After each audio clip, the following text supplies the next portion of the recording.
ख्वाहिशों से नहीं गिरते हैं फूल झोली में, कर्म की साख को हिलाना होगा। कुछ नहीं होगा किस्मत को कोसने से, अपने हिस्से का दिया खुद जलाना होगा। तो साथियों, कहने का तात्पर्य ये है कि सफलता पाने के लिए हमें मेहनत करनी पड़ेगी। मेहनत करेंगे तभी हम सफल होंगे। दूसरा पॉइंट ये कि मेहनत हमें जो करनी है वो कैसे डायरेक्शन में करनी है, सही डायरेक्शन में करनी है। उसकी दिशा जो होनी चाहिए वो सही होनी चाहिए। तो उसी मेहनत को हम सही दिशा में कराने के लिए आपके पास आए हुए हैं यूट्यूब के द्वारा। बिल्कुल ठीक कहा, यूट्यूब के द्वारा, आपके द्वारा। अगर ऑफलाइन क्लास सबको पढ़ा सकते थे तो हम ऑफलाइन में सबको पढ़ाते हैं, लेकिन ऑफलाइन में सबको नहीं पढ़ा सकते हैं, सभी कोई हमारे पास नहीं आ सकता है। इसीलिए हमने कहा कि हम ऑफलाइन से ऊपर कुछ काम कर रहे हैं, जिसमें हम ऑनलाइन आपके द्वारा यूट्यूब में आपको पढ़ा रहे हैं। तो यहाँ पे जो भी साथी हमारे सरकारी एग्जाम्स की तैयारी कर रहे हैं, उनको लगता है कि मैथ्स में हमारी प्रॉब्लम्स बहुत ज़्यादा रहती है, तो हमने कहा वो परेशान ना हो, वो यहाँ पर पढ़े और उनकी जो भी प्रॉब्लम्स लगती है कि हम ये चैप्टर्स या इन क्वेश्चंस को नहीं कर पाते हैं, वो हमें कमेंट्स बॉक्स में या फिर हमारे व्हाट्सअप नंबर 7054382250 पर, फिर से एक बार हम बोले दे रहे हैं 7054382250 पर हमें मैसेज डाल दें या अपना क्वेश्चन हमें भेज दें। वहाँ पर भी हम उनकी प्रॉब्लम्स को सॉल्व कर देंगे और यूट्यूब में वीडियो बना करके उनके द्वारा पहुँचा देंगे उन तक। इतनी बात क्लियर साथियों। तो चलिए, आज का जो टॉपिक, हम एक टॉपिक स्टार्ट करने जा रहे हैं, बहुत बेहतरीन टॉपिक है, जिसमें सबसे ज़्यादा समस्याएं होती हैं स्टूडेंट्स की कि इन समस्याओं को हम कैसे सॉल्व करें, इस चैप्टर को कैसे पढ़ेंगे। तो अब उस चैप्टर को हम बहुत आसान तरीके से, बहुत बेहतरीन तरीके से पढ़ाने जा रहे हैं। नाम है समय और दूरी। समय और दूरी के क्वेश्चंस को कैसे करेंगे, पहले उसकी बेसिक समझ लेते हैं कि हमें समय और दूरी में कितनी चीज़ें इंपॉर्टेंट होती हैं, क्या क्या हमें पता होना चाहिए। तो चलिए स्टार्ट करते हैं, समय और दूरी। तो हमने कहा कि दोस्तों, जो आज नया टॉपिक स्टार्ट हो गया हमारे पास, वो है समय, दूरी और चाल। समय और दूरी, समय, दूरी और चाल, ये अपने आप में बेहतरीन टॉपिक होता है, जिससे एग्जाम्स में क्वेश्चन पूछे जाते हैं और स्टूडेंट को लगता है कि इस चैप्टर्स में सबसे ज़्यादा प्रॉब्लम्स होती हैं। तो कई सारे स्टूडेंट हमसे ऑफलाइन क्लास में पूछते हैं कि इनके क्वेश्चन को सर एक बार फिर से पढ़ा दिया जाए। तो हमने कहा कि हम ऑफलाइन के साथ साथ आप यूट्यूब वाले बच्चों की भी इन समस्याओं को हम खत्म करने जा रहे हैं। जिस पर इन पर समस्या रहती है, जिन स्टूडेंट को या समझने में दिक्कत होती है, वो यहाँ पर पढ़ सकते हैं और उसको सीख सकते हैं। तो हमने कहा समय, दूरी और चाल की अगर हम बात करते हैं, समय, दूरी और चाल की, तो समय, दूरी और चाल में सबसे पहले इंपॉर्टेंट पॉइंट हम ये बताना चाहते हैं कि समय, दूरी और चाल में अपने में एक अच्छा टॉपिक है। इसको 3 पार्टों में डिवाइड किया गया। कितने पार्टों में डिवाइड किया गया? 3 पार्टों में। मतलब 3 तरह के इसमें क्वेश्चन बनते हैं। पहला जो कोई प्रश्न डिवाइडेशन किया गया वो सामान्य प्रश्न है। ये सामान्य प्रश्न अपने आप में अलग होते हैं, जहाँ पे एक व्यक्ति एक कार या फिर कोई व्यक्ति कार से भी चल रहा है, पैदल भी चल रहा है, साइकिल से भी चल रहा है, इस तरह के जो क्वेश्चंस हो गए वो हम सामान्य प्रश्न में इन्वॉल्व कर देते हैं। दूसरा कौन सा है? रेलगाड़ी वाले प्रश्न। रेलगाड़ी वाले प्रश्न में आपको रेलगाड़ी वाली ही चीज़ें दी जाएंगी, सभी चीज़ें रेलगाड़ी से ही करनी होंगी। हर एक क्वेश्चन में रेलगाड़ी वर्ड इस्तेमाल किया जाएगा, इसलिए क्वेश्चन को रेलगाड़ी से बोला गया है। इसके बाद तीसरा जो क्वेश्चन होता है समय, दूरी और चाल में, वो होता है पास नाव और धारा। इसमें आपको नाव और धारा वाले ही क्वेश्चन करने होंगे। तो ज़्यादातर किताबों में क्या करते हैं कि ये अलग अलग कर देते हैं, समय, दूरी और अलग करते हैं, फिर इसके बाद रेलगाड़ी वाले प्रश्न अलग कर देते हैं, नाव और धारा वाले प्रश्न अलग करते हैं। लेकिन यहाँ पे हम क्या करना है, यहाँ पे हम हर एक चीज़ को एक ही से बताने की कोशिश करना है कि चाहे समय, दूरी और चाल की अगर बात करते हैं, तो आप बताइएगा समय, दूरी और चाल को हम 3 पार्टों में डिवाइड कर लेते हैं। सामान्य प्रश्नों को पढ़ते हैं, रेलगाड़ी वाले प्रश्न पढ़ते हैं, नाव और धारा पढ़ते हैं। इन सब में तीनों चीज़ें इंपॉर्टेंट होती है कि सब में हमें चाल पढ़नी होती है। क्या पढ़नी होती है? सब में चाल, दूरी और समय पढ़ना होता है। तो चाल जो होती है, इस पे हम चर्चा करते हैं कि चाल कितने प्रकार की होती है। ये इंपॉर्टेंट प्रश्न बनता है यहाँ पर कि लोगों को ये नहीं पता होता है कि चाल ही कितने प्रकार की होती हैं। बोलते हैं सब पता है हमें सर, कुछ तो बोलते हैं सब पता रहता है चाल, कुछ आराम से चलते हैं, कुछ तेज चलते हैं, कुछ दौड़ के चलते हैं, इसको बोलते हैं चाल। तो आपने 3 लाइनें बनाई तो तीनों लाइनों का बता देते हैं वो लोग, कुछ धीमे चलने वाले, फिर कुछ तेज चलने वाले, फिर कुछ दौड़ के चलने वाले। इस तरह के जवाब हमारे पास कई सारे आते हैं। तो ऐसा नहीं है बुड़बक, चाल जो होती हैं वो होती है हमारे पास 3 प्रकार से। कितने प्रकार की होती हैं? 3 प्रकार की। बोले अभी तो हम वही बताया 3 प्रकार की। तो चाल जो 3 प्रकार की होती है, उनमें सबसे पहली चाल जो होती है उसे हम लोग बोलते हैं सामान्य चाल। कौन सी चाल बोलते हैं? सामान्य चाल। सामान्य चाल। और दूसरी जो चाल होती है वो होती है हमारे पास औसत चाल। कौन सी चाल होती है? औसत चाल। औसत चाल। और जो तीसरी चाल होती है उसको हम लोग बोलते हैं सापेक्ष चाल। सापेक्ष चाल। 3 प्रकार की चाल हमने बताया आप लोग को। चाल में हमने कहा कितने प्रकार की चाल बता दी आपको, 3 प्रकार की। पहली चाल कौन सी होगी, सामान्य चाल। दूसरी चाल कौन सी होगी, औसत चाल। तीसरी चाल कौन सी होगी, सापेक्ष चाल होगी। इतनी बात क्लियर हो गई कि चाल में अब आखिर ये क्वेश्चंस बोल रहे हैं कि सर ये बताइए कि इनमें डिफरेंस क्या होता है। बिल्कुल बताने जा रहे हैं भाई, डिफरेंस नहीं बताएंगे तो आप समझेंगे कैसे कि सामान्य चाल क्या होती है, औसत चाल क्या होती है और सापेक्ष चाल क्या होती है। सामान्य चाल वहां पर इस्तेमाल की जाती है जहां पर एक वस्तु एक निश्चित दूरी तय करे। क्या बोला हमने, एक वस्तु एक निश्चित दूरी करे या कोई वस्तु एक निश्चित दूरी तय करता है, वहां पे जो चाल चली जाती है वो सामान्य चाल होती है। फिर औसत चाल क्या होती है, औसत चाल ये होती है कि अगर आपने कुछ दूरियां, कुछ भिन्न भिन्न दूरियों को भिन्न भिन्न चालों से तय करते हैं। जब आप कई सारी दूरियों को, जैसे ये एक दूरी हो गई हमारे पास AB, ये दूरी हो गई हमारे पास BC, और इसको आपने S1 चाल से और इसको आपने किस चाल से रिप्रेजेंट किया, S2 चाल से।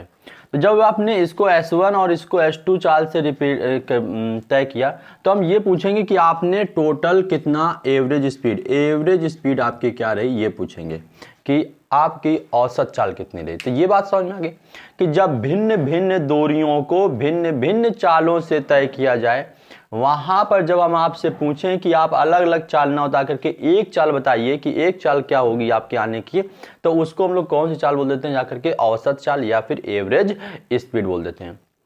और हमने कहा सामान्य चाल ये होती है जब आप एक से निश्चित दूरी A से B और आप एक ही स्पीड से जाते हैं तो उसको आप लोग कौन सी स्पीड बोलते हैं, सामान्य चाल बोलते हैं। दोनों पॉइंट क्लियर हो गया। अच्छा, तीसरा पॉइंट क्या लिखा गया है, तीसरा पॉइंट लिखा गया है सापेक्ष चाल। सापेक्ष चाल क्या होती है, सापेक्ष चाल का मतलब ये होता है, सापेक्ष का मतलब होता है कि एक दूसरे के प्रति चलना।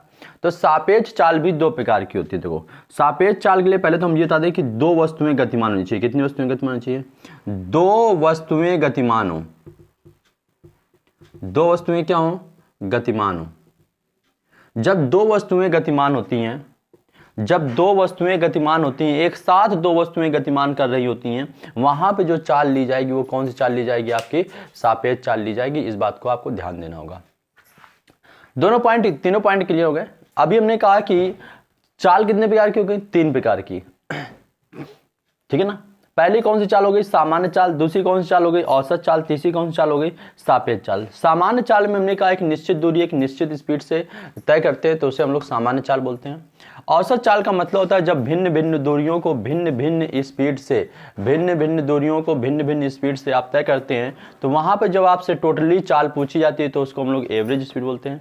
सापेक्ष चाल में होता है जब 2 वस्तुएं गतिमान करती हैं, तो 2 वस्तुएं जब गतिमान होती है तो वहां पे जो भी चाल लेंगे आप, वो कौन सी चाल लेंगे, सापेक्ष चाल लेंगे। इस बात को ध्यान दीजिएगा।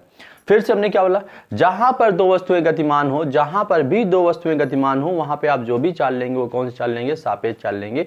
अब सापेक्ष चाल कैसे ली जाएगी उस पर थोड़ा सा चर्चा कर देते हैं। क्लियर नहीं तभी तो आगे इतना नोट कर लो पहले, या फिर स्क्रीनशॉट ले लीजिए आप लोग। क्लियर, चलिए आगे देखते हैं। तो हमने कहा दोस्तों सापेक्ष चाल की हम बात करेंगे। सापेक्ष चाल क्या होती है, देखो सापेक्ष चाल हमने कहा कि जब 2 वस्तुएं गतिमान होती हैं तो उसमें कुछ विशेषता होती है। सापेक्ष चाल में या तो दोनों वस्तु एक डायरेक्शन में चलेंगी जिसे हम लोग बोलते हैं समान दिशा में, या फिर कैसे चलेंगी, विपरीत दिशा में। समान दिशा में या फिर कैसे चलेंगी, विपरीत दिशा में। इस पर थोड़ा सा ध्यान देते हैं। तो यहां पे अगर हम सापेक्ष चाल की बात करते हैं, सापेक्ष चाल समान दिशा में और विपरीत दिशा में, तो दोनों के लिए अलग होती है। सापेक्ष चाल अगर हम रेलगाड़ी के लिए बात करते हैं तो रेलगाड़ी में अगर हम सापेक्ष चाल निकालते हैं, रेलगाड़ी के लिए अगर हम रेलगाड़ी की बात करते हैं या फिर सामान्य चाल की बात करते हैं, सामान्य चाल में तो अगर समान दिशा में कोई चीजें चलती हैं तो चालें घट जाती हैं। चालें क्या होती हैं, चालें घटती हैं दोनों ट्रेनों की। और विपरीत दिशा में चलते हैं तो चालें क्या होती हैं, जुड़ती हैं। ये किसके लिए हो गया, हमने कहा ये हो गया रेलगाड़ी के लिए। अगर एक रेलगाड़ी इस तरफ से जा रही ए और दूसरी रेलगाड़ी भी यहीं पे जा रही बी, एक ही दिशा में चल रही है, दोनों की डायरेक्शन सेम है, तो उस समय दोनों की चाल क्या हो जाएंगी, वहां पर घट जाएंगी। और अगर एक रेलगाड़ी जा रही इस दिशा में ए और दूसरी रेलगाड़ी उसके विपरीत दिशा में चल रही बी, तो इस सिचुएशन में विपरीत दिशा में चालें क्या हो जाती हैं, उनकी जुड़ जाती हैं। ये कॉन्सेप्ट किसके लिए हो गया, रेलगाड़ी के लिए। लेकिन यही अगर कॉन्सेप्ट हम नाव और धारा के लिए बोलते हैं तो क्या नाव और धारा में ये कॉन्सेप्ट अप्लाई होता है? तो हमने कहा नाव और धारा में ये कॉन्सेप्ट अप्लाई नहीं होता है, जस्ट उल्टा हो जाता है। जस्ट क्या होता है? उल्टा हो जाता है। देखो नाव और धारा की अगर हम बात करते हैं तो नाव और धारा की अगर हम बात करते हैं इसी चीज को, तो यहाँ पे इसको नोट कर लो, सेव कर लो इसको या स्क्रीनशॉट ले लो। बात करते हैं नाव और धारा की अगर हम, तो यहां पे एक नया वर्ड चल गया, नाव और धारा। नाव और क्या हो गया मेरे पास? धारा की। अगर नाव और धारा की बात करते हैं, समान दिशा में चल रहे हैं तो देखो नाव अलग चलेगी, ये हमारे पास नाव हो गई और ये हमारे पास धारा हो गई। दोनों की अगर डायरेक्शन एक जैसी है, दोनों ही एक डायरेक्शन में चल रहे हैं, तो यहां पर होती है जो समान दिशा में चलते हैं तो चाल जुड़ती हैं। चाल क्या होती हैं? जुड़ती हैं। क्यों जुड़ती हैं उसको भी समझ लेते हैं। जुड़ती हैं। और अगर नाव इस डायरेक्शन में चल रही हमारे पास, नाव की डायरेक्शन ये है और धारा की डायरेक्शन विपरीत आ रही है, ऐसे ऐसे नाव इधर जा रही, धारा इधर जा रही, तो विपरीत दिशा में चाल क्या होती हैं? चाल घटती हैं। दोनों पॉइंट को समझ लेते हैं। अच्छा ऐसा क्यों होता है कि समान दिशा में जाते हैं तो चाल जुड़ती है? क्यों? क्योंकि जिस दिशा में धारा चल रही है, जैसे आंधी चलती है, जब आंधी चलती है तो उसी दिशा में अगर हम साइकिल चलाते हैं तो देखो वही काम यहाँ पे है कि जिस दिशा में पानी बह रहा है उसी दिशा में अगर नाव को तैराया जाएगा तो नाव की स्पीड क्या हो जाएगी? बढ़ जाएगी। इसीलिए स्पीड बढ़ने की वजह से बढ़ेगी, तभी जब स्पीडें क्या हो जाएंगी? जुड़ जाएंगी। लेकिन अगर वही आंधी के हम लोग विपरीत साइकिल चला के लाते हैं तो इसका हमें ताकत ज्यादा लगती है, हमारी स्पीड क्या होती है? कम हो जाती है। सेम वही यहां पर भी है कि धारा इधर की तरफ चल रही है, नाव आप धारा के विपरीत ले जा रहे हैं, तो चाल आपकी क्या हो जाएगी? कम हो जाएगी। और कम कब होगी? जब हम उनका क्या निकालेंगे? अंतर निकालेंगे, या चाल क्या होती है हमारे पास? घट जाती है। यहां पर दोनों पॉइंट क्लियर हो गए कि अगर रेलगाड़ी के लिए समान दिशा में चलते हैं तो चालें घटती हैं, और अगर विपरीत दिशा में चलते हैं रेलगाड़ी के लिए तो चालें जुड़ती हैं। लेकिन अगर नाव और धारा की बात करते हैं तो विपरीत दिशा में जाने पर घटती हैं और समान दिशा में चलने पर जुड़ती हैं। ऐसा क्यों होता है इसको भी हमने यहाँ पर क्लियर कर दिया। तो ये 3 पॉइंट क्लियर हो गए। पहली चीज तो ये बता दी कि समय, दूरी और चाल को हम 3 टॉपिक में पढ़ेंगे। पहला हो गया समान क्वेश्चंस, दूसरा हो गया रेलगाड़ी वाले, तीसरा कौन सा हो गया? नाव और धारा वाले। फिर दूसरा अगला पॉइंट इंपॉर्टेंट था कि चाल कितने प्रकार की होती है, तो हमने कहा चाल 3 प्रकार की होती है। पहली होती है सामान्य चाल, दूसरी होती है औसत चाल, और तीसरी क्या होती है हमारे पास? सापेक्ष चाल। सापेक्ष चाल को भी रिप्रेजेंट किया गया कि सापेक्ष चाल भी 2 तरीके से निकाली जाती है, जब वो समान दिशा में चलें या फिर विपरीत दिशा में चलें। अगर रेलगाड़ी समान दिशा में चलती है तो सामान्य चाल में चालें घटती हैं और विपरीत दिशा में चालें जुड़ती हैं। लेकिन अगर नाव और धारा में सापेक्ष चाल निकालते हैं तो समान दिशा में चाल जुड़ जाती है और विपरीत दिशा में चाल क्या होती है? घट जाती हैं। ये 2 पॉइंट क्लियर। अब अगला पॉइंट देखते हैं। चलिए दूसरा जो इंपॉर्टेंट क्वेश्चन है दोस्तों वो है मात्रक, यूनिट को लेकर के, कि अगर हम ट्रेन वाले क्वेश्चंस कर रहे हैं या समय, दूरी और चाल वाले क्वेश्चंस कर रहे हैं तो उसमें दूसरा जो इंपॉर्टेंट पॉइंट होता है वो होता है मात्रक। आप यूनिट कैसे काउंट करेंगे, यूनिट पे कैसे फोकस कर पाएंगे। तो हमने कहा यूनिट पे कैसे फोकस करना उस बात को सीखते हैं। हमने कहा 2-3 चीजें हमारे पास, तो हम दूरी और समय पे फोकस करते हैं। चीज ये है कि अगर हमारे पास दूरी किसमें है? किलोमीटर में। समय किसमें है? घंटे में। एच का मतलब यहाँ पे घंटे, आवर से है यहाँ पे। तो दूरी यदि किलोमीटर में है, समय आवर में है, तो चाल जो होगी वो किलोमीटर पर घंटे में होगी। चाल किलोमीटर प्रति घंटे में होगी। क्या होता है? हमने दूरी पर फोकस किया और समय पर। दूरी अगर किलोमीटर में है, समय घंटे में है, तो चाल किसमें होगी? किलोमीटर प्रति घंटे में होगी। दूरी यदि मीटर में है, समय सेकंड में है, तो चाल किसमें होगी? मीटर प्रति सेकंड में होगी। कोई डाउट यहां तक? कोई डाउट नहीं। दूरी किलोमीटर में, समय घंटे में, तो चाल मीटर प्रति सेकंड में। दूरी मीटर में, समय सेकंड में, तो चाल मीटर प्रति सेकंड में। तो क्या आपको क्वेश्चंस में जो चीजें दी जाएंगी उसको आप पकड़ कर पाएंगे? अगर वो किलोमीटर और घंटे की बात कर रहा है तो चाल किलोमीटर प्रति घंटे में, दूरी मीटर पर सेकंड में दे रहा है तो चाल किसमें होगी? मीटर प्रति सेकंड में। अब जस्ट उसमें हमने कहा ये देखते हैं, आपको रिलेट कुछ चीज कराता है कि दूरी और समय को देता है वो किलोमीटर और घंटे में, और चाल को उसने दे दिया किसने? मीटर प्रति सेकंड में। या फिर दूरी और समय को दे दिया सेकंड में और चाल को किसमें दिया गया? किलोमीटर प्रति घंटे में। तो इस सिचुएशन में आप क्या करेंगे? तो इस सिचुएशन में हमने कहा चेंज करेंगे। क्या करेंगे हम लोग? चेंज करेंगे। कैसे? अगर किलोमीटर पर घंटे है, यहां पे चाल मीटर प्रति सेकंड में है, तो हम इनको चेंज करते हैं। देखिए कैसे चेंज करते हैं वो सीखते हैं हम यहां पर, कि चाल को हम किलोमीटर प्रति घंटे से मीटर प्रति सेकंड में कैसे बनाते हैं और मीटर प्रति सेकंड को किलोमीटर प्रति घंटे में कैसे बनाएंगे। इस चीज को हम यहां पर सीखने जा रहे हैं अभी। तो इतना और नोट कर लीजिए। तो ये वाला पॉइंट और क्लियर कीजिए कि किलोमीटर प्रति घंटे में है तो 4 मीटर किलोमीटर प्रति घंटे में, दूरी और समय मीटर और सेकंड में है तो 4 मीटर प्रति सेकंड में। अगला पॉइंट, तो हमने कहा दोस्तों कि चेंजमेंट करना सिखा रहे हैं कि किलोमीटर प्रति घंटा अगर दिया है उसको मीटर पर सेकंड में बदलने के लिए हमें क्या करना होगा। तो किलोमीटर प्रति घंटे को मीटर पर सेकंड में बदलने के लिए कितने से गुणा करेंगे हम लोग, 5/18 से गुणा करेंगे। मतलब जो भी हमें संख्या दी जाएगी, बोलेगा इतने किलोमीटर प्रति घंटे को मीटर पर सेकंड में मल्टीप्लाई कीजिए, तो हमने कहा किलोमीटर प्रति घंटे वाली संख्या में हम कितने से मल्टीप्लाई करेंगे, 5/18 से मल्टीप्लाई करेंगे, और जो नंबर्स मिलेगा उसका यूनिट क्या हो जाएगा, मीटर प्रति सेकेंड हो जाएगा। इतनी बात समझ में आ गई। दूसरा पॉइंट, अगर वो मान लो मीटर पर सेकंड की वैल्यू को किलोमीटर प्रति घंटे में चेंज करना चाहता है, तो मीटर पर सेकंड की वैल्यू को यदि किलोमीटर प्रति घंटे में चेंज करना चाहता है तो कितने से मल्टीप्लाई करेंगे, 18/5 से मल्टीप्लाई कर देंगे।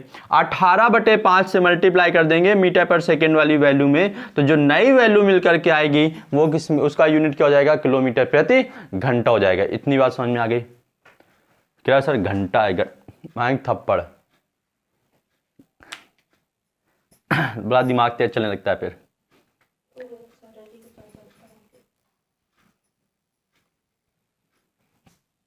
तो मीटर पर सेकंड को हमने कहा किलोमीटर प्रति घंटे में बदलने के लिए 18/5 से गुणा करते हैं। और आपकी जानकारी देते बोल दें कि 1 किलोमीटर में होते हैं 1000 मिनट, मीटर सॉरी ये मीटर लिखा हुआ है, और 1 घंटे में होते हैं 60 मिनट, 1 मिनट में होते हैं 7 सेकंड, और 1 घंटे में होते हैं 3600 सेकंड। कितने होते हैं, 3600 सेकंड। ये चीज़ आपको पता होनी चाहिए कि 1 किलोमीटर में कितना होता है, 1000 मीटर, 1 घंटे में कितना होता है 60 मिनट, 1 मिनट में कितना होता है 60 सेकंड, और 1 घंटे में कितने सेकंड होते हैं, 3600 सेकंड होते हैं। तो ये हमारे पास हो गया डिटेल्स नंबर 2। तो अब कहीं ना कहीं आपको हमने सारी डिटेल्स दे दी हैं, किसके लिए, समय, दूरी और चाल के लिए। जितना भी बेसिक था वो सब आपका कंप्लीट हो चुका है। अब हमें करानी क्वेश्चंस की प्रैक्टिस, वो भी डिवाइडेशन के रूल्स पर, कि आपको क्या क्या हमने डिवाइड किया है। तो कल की जो क्लास हम कराएंगे उसमें आप अपना रिटन में लिख लीजिएगा कहीं पर, और उसको लर्न करिएगा कि क्या क्या हमने चीज़ें पॉइंट सिखाए हैं, क्योंकि जब कल क्वेश्चंस कराएंगे तो हमें इनकी सबकी जरूरत पड़ेगी, ठीक ना। तो कल की क्लास में हम आप लोग को पढ़ाएंगे जाकर के कि जो सामान्य क्वेश्चंस होते हैं उनको आप कैसे सॉल्व करेंगे, ट्रेन वाले क्वेश्चंस कैसे सॉल्व करेंगे, और लास्ट में था नाव और धारा वाले क्वेश्चन को कैसे सॉल्व किया जाएगा। तो दोस्तों अभी बीच में कुछ दिन के लिए हम वीडियो नहीं डाल पाए थे, उसके लिए थोड़ा सा समझ गए होगे, स्पष्ट न बोलना चाहता हूँ मैं। तो दोस्तों हमने कहा कि वीडियो को ज़्यादा आप शेयर कर दिया करिए, ठीक है ना, और लाइक जरूर कर लिया करिए। लाइक करते हैं तो उससे हमें मज़ा आती है देखने में। जैसे लाइक देखना कि लाइक बढ़ रहा है तो भाई मज़ा आता है। क्या मज़ा आता है वो हम बता नहीं सकते, जितनी खुशी मिलती है आपको हम बता नहीं सकते, कि पढ़ाने में भी और ज़्यादा मज़ा आने लगता है हमें। किस बात को देखकर, केवल ये देख करके कि अगर 15 लोगों ने देखा, 15 में से 15 लाइक आ गए हैं तो इतनी खुशी मिलती है अंदर से, लगता है कि अरे फीस मिल गई, हमें लग रहा है सबकी हमें पेमेंट मिल गई। इतनी फीस मिलने में खुशी नहीं होती है जितना लाइक मिलने में खुशी होती है इस समय, ये स्टार्टिंग में। तो दोस्तों फीस तो हम किसी से ले नहीं रहे हैं, लेकिन लाइक तो आप दे ही सकते हैं हमें। तो क्लियर, आज के इतना ही, कल फिर मिलते हैं। जय हिंद, जय भारत।